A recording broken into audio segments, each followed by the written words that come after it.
Rev your engines and fasten your seatbelts. It's time for Thunder Talk with Dan Bailey, keeping you up to date on everything going on this season at Mississippi Thunder Speedway. Thunder Talk is powered by Arcadia Chrysler, Dodge, Jeep, and Ram. Now, here's your host, Dan Bailey. Hey race fans, welcome to another edition of Thunder Talk on WINONA Sports Network 99.3 and streaming live at winonaradio.com. I'm Dan Bailey. We're going to talk about night number 2 edition of the Race and Dirt Thunder Summer Series at Mississippi Thunder Speedway. But before we get into this week's edition of Thunder Talk, a quick reminder for those of you who might be tuning in via the YouTube stream. Don't forget to like this video, share it with your friends, drop some comments at the bottom, and click that bell so that you're notified when new content comes up on the Mississippi Thunder Speedway YouTube channel. All right, tonight, night number 2 of the Race and Dirt Thunder Summer Series, presented by Oak Ridge Fabrication and Riverland Trucking. This evening is going to be the Riverland Rumble, presented by Riverland Trucking. A lot of money on the line. All 4 divisions will be hitting the high banks this evening, including the River City Manufacturing USRA Modifieds, the Black Horse Bar and Grill USRA B-Mods, the Buffalo Saloon USRA Late Models, and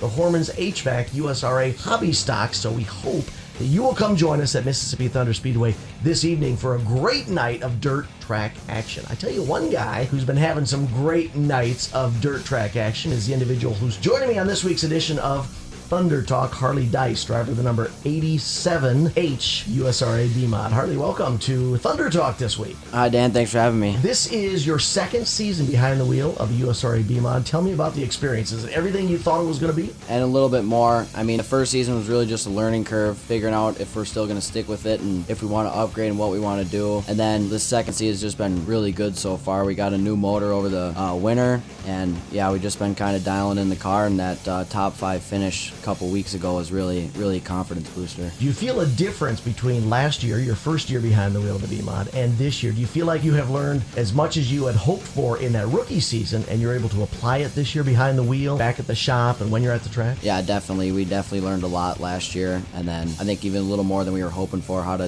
tighten up the car when track gets slick and stuff like that. And then me as a driver, which I still got a lot to learn, like trail braking and all that fun stuff. But yeah, I definitely think we learned a lot. The assumption would be that for a sophomore year driver in the B-Mod ranks, it's not just you. There's got to be a circle of folks who are helping you to learn the sport, helping you to figure out that race car. Who's all helping you out this year? All my crew guys: Jerome Gearrock, Jeff Grussel, Mac Grussel, Kyle Grussel, my dad Logan Christian, and Cole Kaler. I mean, they've been a huge help. I mean, Jake Tim, he's helped us a little bit here and there, and then Chad Boland and Brady Boland, we kind of bounce ideas off each other and all those kind of guys. So what was it that got you started or interested in dirt track stock car racing? We used to go when I was a little younger. We would go there every once in a while, and we had buddies that owned a booth, and we'd go there, every twice a year maybe, and we watched yeah, this is cool. And then I think the year before I started, we almost went every weekend, and then I was like, yeah, let's maybe give it a try. So let's put this into perspective. Tell everybody how old you are this year. So I'm 15. I'll be 16 in February. And do you remember back to the first year you ever went to the track? How old were you? Probably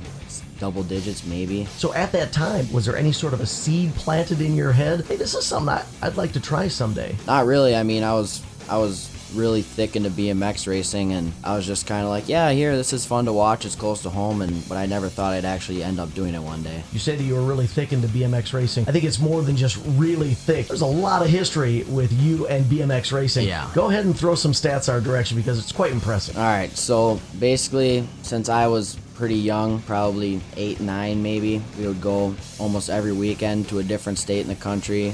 I was 1 point national 2 for my age group. Out of every kid that I raced against, I was number 2 ranked, and then I think I was world 9 one year. And yeah, we were going all the place all the time. Competing at that level at a relatively young age, did you ever feel pressure, or was it just fun? Were you just out there having a blast? There was definitely pressure.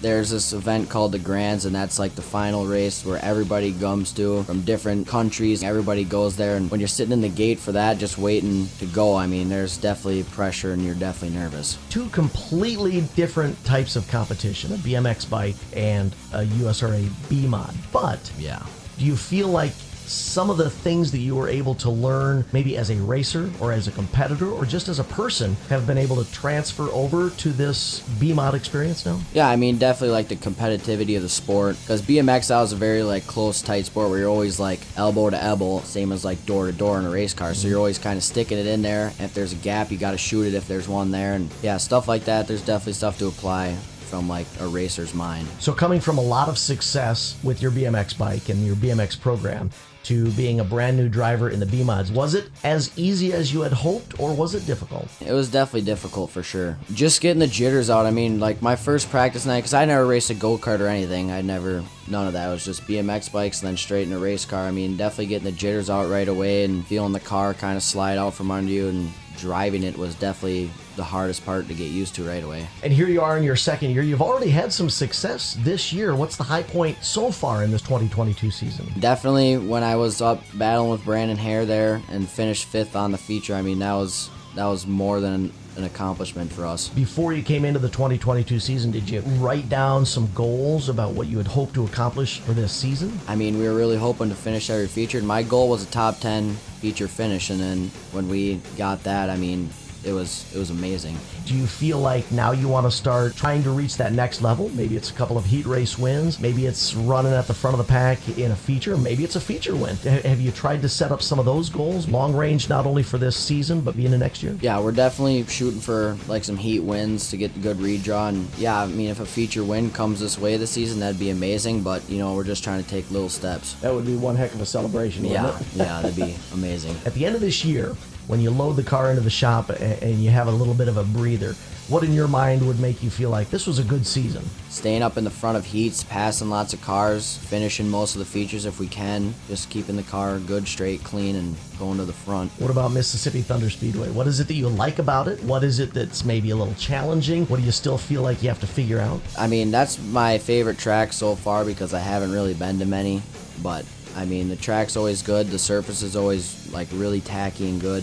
It's close to home. Yeah, I like MTS a lot. Are you taking the car elsewhere? Are you hitting any other tracks this year? Yeah, we try to do Deer Creek on Saturday if everything goes well, and so far we're just been Friday, Saturday. Do you feel like those two tracks drive the same for you, or are you starting to understand, is it just like the BMX world where every track is different? You got to learn every track and ride it or race it differently? Yeah, definitely. I mean, MTS is like usually a hammered down wide open track. Even in the feature you don't really have to pedal the car much, and then Deer Creek they start earlier, so the track slicks off way early by feature. It's black top to bottom and you really got a feather on the throttle. Which sort of racing surface have you found that you enjoy more? Probably the tackier stuff, just because I'm not much of a driver and I don't know all the tricks to how to be the fastest in the slick track, so I would definitely say the tackier setup is better for me. Well, here we are about the midpoint of the 2022 season, and you've enjoyed some success. You've had some great showings at Mississippi Thunder Speedway already, and I know that it's more than just yourself. You mentioned some crew folks that are helping you out, some crew guys and friends. Yep. How about sponsors on the 87 machine this year?